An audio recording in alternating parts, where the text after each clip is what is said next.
ನಮಸ್ಕಾರ ಸ್ನೇಹಿತರೆ. ನಿಮ್ಮ ಹೊಟ್ಟೆಯಲ್ಲಿ ಆಗಾಗ ಊಸು ಬಿಡುವ ಸಮಸ್ಯೆ ಮತ್ತು ಅನಿಲ ಇದ್ದರೆ ಇದನ್ನು ಪ್ರತಿದಿನ ತಿನ್ನಿರಿ. ನೀವು ಹಗಲಿನಲ್ಲಿ ಆಗಾಗ ಊಸು ಬಿಡುವ ತೊಂದರೆ ಅನುಭವಿಸುತ್ತೀರಿ.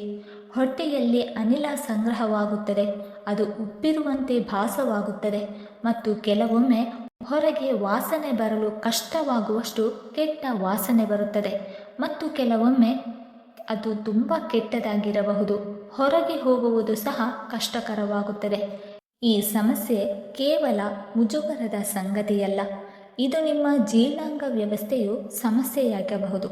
ನಿಮ್ಮ ಜೀರ್ಣಾಂಗ ವ್ಯವಸ್ಥೆಯ ಸಮಸ್ಯೆಯ ಸಂಕೇತವೂ ಆಗಿದೆ. ಸ್ನೇಹಿತರೆ, ನಿಮಗೂ ಗ್ಯಾಸ್ ಮತ್ತು ಹೊಟ್ಟೆ ಉಬ್ಬರದ ಸಮಸ್ಯೆ ಪದೇ ಪದೇ ಇದ್ದರೆ ಇಂದಿನ ಈ ವಿಡಿಯೋ ನಿಮಗಾಗಿ. ಇದರಲ್ಲಿ ಅವುಗಳಿಗೆ ಕಾರಣವೇನು ಎಂದು ನಾವು ನಿಮಗೆ ಹೇಳಲಿದ್ದೇವೆ. ನೀವು ಇದನ್ನು ಪ್ರತಿದಿನ ಸೇವಿಸಿದರೆ ನಿಮ್ಮ ಹೊಟ್ಟೆಯ ಅನಿಲವು 90% ಕಡಿಮೆಯಾಗುತ್ತದೆ ಮತ್ತು ನಿಮ್ಮ ಜೀರ್ಣಾಂಗ ವ್ಯವಸ್ಥೆಯು ತುಂಬ ಬಲಗೊಳ್ಳುತ್ತದೆ ಮತ್ತು ಆಗಾಗ್ಗೆ ಊಸು ಬಿಡುವ ಸಮಸ್ಯೆ ಮಾಯವಾಗುತ್ತದೆ. ಒಂದು ಸಮಸ್ಯೆಯನ್ನು ಅರ್ಥ ಮಾಡಿಕೊಳ್ಳಿ. ಅನಿಲ ವಿಸರ್ಜನೆ ಮತ್ತು ಹೊಟ್ಟೆ ಉಬ್ಬರ ದೇಹದ ನೈಸರ್ಗಿಕ ಪ್ರಕ್ರಿಯೆ, ಆದರೆ ಇದು ಪದೇ ಪದೇ ಸಂಭವಿಸಿದಾಗ ಹೊಟ್ಟೆ ನೋವು, ಭಾರ, ದುರ್ವಾಸನೆ ಇರುತ್ತದೆ. ಆಗ ಅದು ಕರುಳಿನಲ್ಲಿ ಬ್ಯಾಕ್ಟೀರಿಯಾ ಇರುವಿಕೆ ಮತ್ತು ಜೀರ್ಣಕಾರಿ ಸಮಸ್ಯೆಗಳ ಸಂಕೇತವಾಗಿದೆ. ಇದಕ್ಕೆ ಕಾರಣ ತಪ್ಪು ಆಹಾರ ಪದ್ಧತಿ, ಎಣ್ಣೆಯ ಆಹಾರ, ಮಸಾಲೆಯುಕ್ತ ಆಹಾರ, ಹುರಿದ ಆಹಾರಗಳು, ತಡರಾತ್ರಿಯ ಊಟ, ಫೈಬರ್ನ ಕೊರತೆ ಮತ್ತು ಹೆಚ್ಚುವರಿ ಕಡಿಮೆ ನೀರು ಕುಡಿಯುವುದು. ಕೆಲವು ಔಷಧಿಗಳ ಪರಿಣಾಮ. ಈ ಸಮಸ್ಯೆ ದೀರ್ಘಕಾಲದವರೆಗೆ ಮುಂದುವರಿದಿದ್ದರೆ ಅದು ಮಲಬದ್ಧತೆ, ಆಮ್ಲೀಯತೆ, ಅಜೀರ್ಣ ಮತ್ತು ಯಕೃತ್ತಿನ ಸಮಸ್ಯೆಗಳಿಗೂ ಕಾರಣವಾಗಬಹುದು.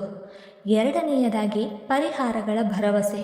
ಸ್ನೇಹಿತರೆ, ಉತ್ತಮವಾದ ವಿಷಯ ಏನೆಂದರೆ ಅನಿಲ ರಚನೆಯ ಸಮಸ್ಯೆಯನ್ನು ಔಷಧಿಗಳಿಂದ ಗುಣಪಡಿಸಲು ಸಾಧ್ಯವಿಲ್ಲ, ಆದರೆ ನಮ್ಮ ಆಹಾರ ಪದ್ಧತಿಯಲ್ಲಿ ಸಣ್ಣ ಬದಲಾವಣೆಗಳನ್ನು ಮಾಡುವ ಮೂಲಕ ಗುಣಪಡಿಸಬಹುದು.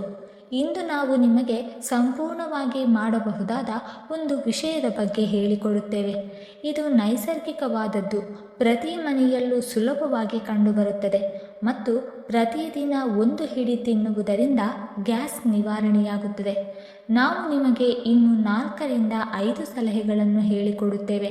ಅದನ್ನು ಅಳವಡಿಸಿಕೊಳ್ಳುವ ಮೂಲಕ ನೀವು ಅನಿಲ ಸಮಸ್ಯೆಯನ್ನು ಶಾಶ್ವತವಾಗಿ ತೊಡೆದುಹಾಕಬಹುದು.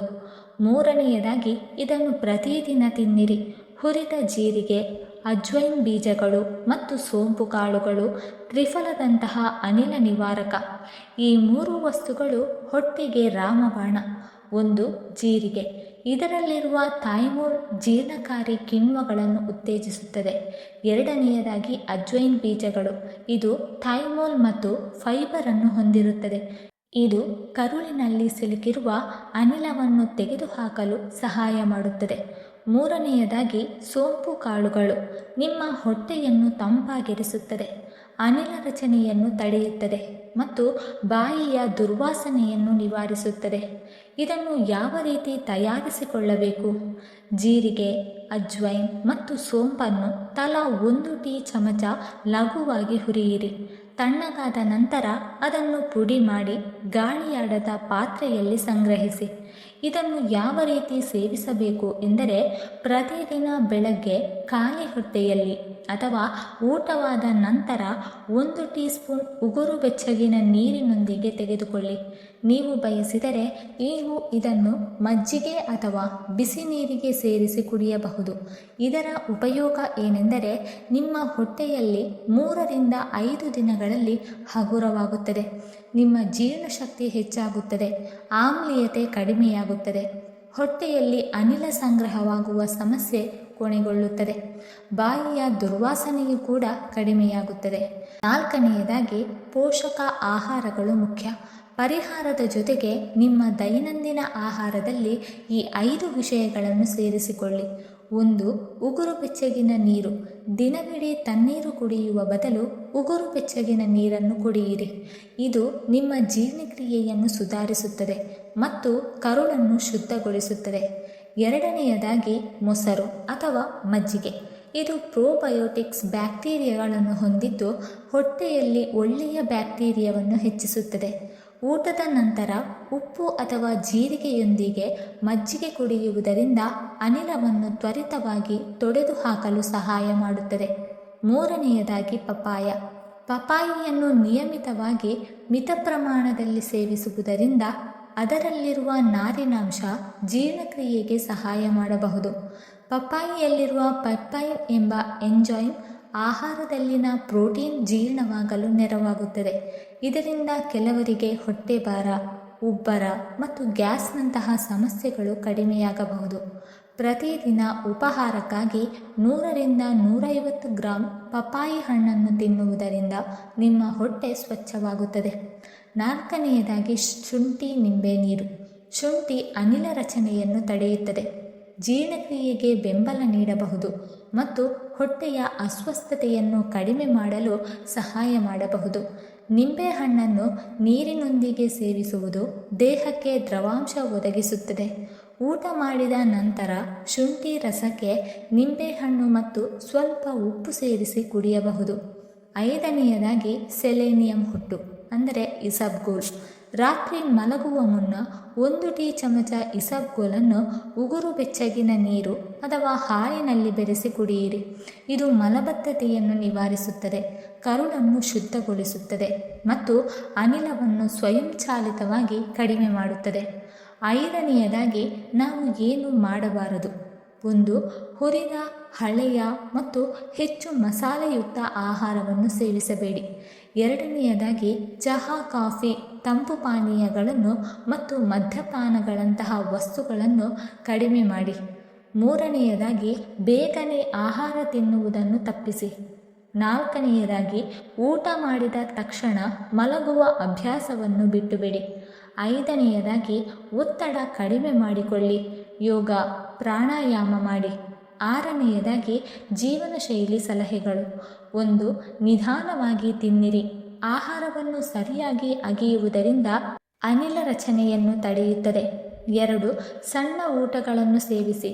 ದಿನಕ್ಕೆ 4ರಿಂದ 5 ಬಾರಿ ಸಣ್ಣ ಭಾಗಗಳಾಗಿ ಊಟ ಮಾಡಿ. ಮೂರನೆಯದಾಗಿ ನಡೆಯಿರಿ. ಊಟ ಮಾಡಿದ ನಂತರ 10ರಿಂದ 15 ನಿಮಿಷಗಳ ಕಾಲ ನಡೆಯುವುದು ಜೀರ್ಣಕ್ರಿಯೆಗೆ ಬಹಳ ಉತ್ತಮ. ನಾಲ್ಕನೆಯದಾಗಿ ಯೋಗಾಸನಗಳು, ಪವನಮುಕ್ತಾಸನ, ವಜ್ರಾಸನ, ಕಪಾಲಭಾತಿ ಮತ್ತು ಇತರ ವ್ಯಾಯಾಮಗಳು ಹೊಟ್ಟೆಯ ಅನಿಲವನ್ನು ತೆಗೆದುಹಾಕಲು ಉತ್ತಮವಾಗಿದೆ. ಸ್ನೇಹಿತರೆ, ಅನಿಲ ಮತ್ತು ಹೊಟ್ಟೆ ಉಬ್ಬರ ಸಹಜ, ಆದರೆ ಅವು ವಿಪರೀತ ಆದಾಗ ಅಜಾಗರೂಕರಾಗಬೇಡಿ. ಔಷಧಿ ತೆಗೆದುಕೊಳ್ಳುವ ಬದಲು ನೈಸರ್ಗಿಕ ಪರಿಹಾರಗಳನ್ನು ಪ್ರಯತ್ನಿಸಿ. ನಾವು ಇಂದು ಎಂದೂ ನಿಮಗೆ ಹೇಳಿರದ ಜೀರಿಗೆ, ಅಜ್ವೈನ್, ಸೋಂಪು, ಪಪ್ಪಾಯ ವಿಧಾನವನ್ನು ಕೇವಲ 7 ದಿನಗಳವರೆಗೆ ಪ್ರಯತ್ನಿಸಿ. ನೀವು ವ್ಯತ್ಯಾಸವನ್ನು ಅನುಭವಿಸುತ್ತೀರಿ. ಆದರೆ ನೆನಪಿಡಿ, ಗ್ಯಾಸ್ ಸಮಸ್ಯೆ ನಿರಂತರವಾಗಿ ಮುಂದುವರಿದರೆ ಅಥವಾ ತೀವ್ರ ಹೊಟ್ಟೆ ನೋವು, ವಾಂತಿ, ತೂಕ ಇಳಿಕೆ, ಮಲದಲ್ಲಿ ರಕ್ತದಂತಹ ಲಕ್ಷಣಗಳು ಕಂಡುಬಂದರೆ ವೈದ್ಯರನ್ನು ಸಂಪರ್ಕಿಸುವುದು ಬಹಳ ಮುಖ್ಯ. ನಾವು ಹೇಳಿದ ಸರಳ ಆಹಾರ ಪದ್ಧತಿಗಳನ್ನು ಜವಾಬ್ದಾರಿಯಿಂದ ಅನುಸರಿಸಿ ಮತ್ತು ನಿಮ್ಮ ದೇಹದಲ್ಲಿ ಏನೆಲ್ಲ ಬದಲಾವಣೆಯಾಗುತ್ತದೆ ಎಂಬುದನ್ನು ಗಮನಿಸಿ. ಈ ಮಾಹಿತಿ ನಿಮಗೆ ಉಪಯುಕ್ತವಾಗಿದ್ದರೆ ನಿಮ್ಮ ಕುಟುಂಬದವರಿಗೂ ಸ್ನೇಹಿತರೊಂದಿಗೂ ಶೇರ್ ಮಾಡಿ. ಮುಂದಿನ ವಿಡಿಯೋದಲ್ಲಿ ಹೊಟ್ಟೆಯಲ್ಲಿ ಗ್ಯಾಸ್ ಮತ್ತು ಮಲಬದ್ಧತೆಗೆ ಕಾರಣವಾಗುವ ಪ್ರತಿದಿನ ನಾವು ಮಾಡುವ 5 ಸಾಮಾನ್ಯ ತಪ್ಪುಗಳು ಯಾವುವು ಎಂಬುದನ್ನು ತಿಳಿಸಿಕೊಡಲಿದ್ದೇವೆ.